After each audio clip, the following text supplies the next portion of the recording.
എന്റെ ഈശ്വര, എവിടുന്ന ഈ മണം? അതെ, മദ്യത്തിന്റെ മണം തന്നെ. മലയാളത്തിന്റെ സുന്ദരിമാരുടെ ഇടയിലാണ് ഈ ചേട്ടൻ. എന്താ എന്റെ ശബരിമല മുരാ ഇത് ആസാനോട് അടിച്ച് ശിവാശ്രീ മുക്കാ ചക്രത്തിന് കൂതറ സൽസ്യമാച്ചടിച്ചിട്ട് ശിവാശ്രീ. ലാലേട്ടന്റെ സ്വന്തക്കാരെ ഒരു കുടുംബക്കാരെ പോലെ യാത്ര ചെയ്യുമ്പോ ലാലേട്ടൻ ഇപ്പൊ എന്താ മനസ്സിൽ തോന്നുന്നത്? അമ്മ മഴവിൽ മനോരമയ്ക്ക് മഴവിൽ അഴകിൽ എന്ന പ്രോഗ്രാം ചെയ്യാനായിട്ട് പോവുകയാണ്. കഴിഞ്ഞ ഷോകളെക്കാളും ഏറ്റവും നന്നായിരിക്കേണ്ട ഒരു ഷോയാണിത്. കാരണം ഇത് വലിയൊരു പ്രതീക്ഷയുള്ള ഷോയാണ്, വലിയ കമ്മിറ്റ്മെന്റ് ഉള്ള ഷോ ആണ്.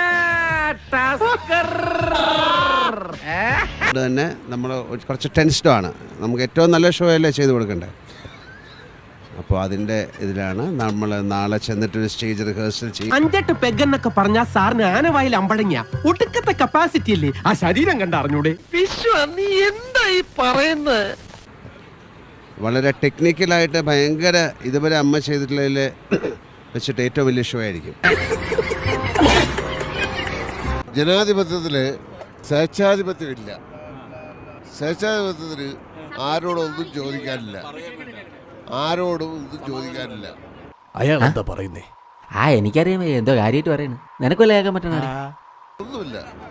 ജയകൃഷ്ണൻ എനിക്ക് തല്ലണം തോന്നിയ അപ്പ എനിക്ക് തല്ല. അതാണ് സ്വേച്ഛാധിപത്യം.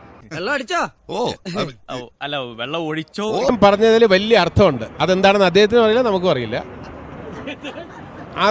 അതിന്റെ അർത്ഥം ഇന്നത്തെ തലമുറയ്ക്ക് മനസ്സിലാവില്ല. ഒരു 100 വർഷത്തിന് ശേഷം മനസ്സിലാകേണ്ട കാര്യങ്ങളാണ് ഇപ്പൊ പറഞ്ഞിരിക്കുന്നത്.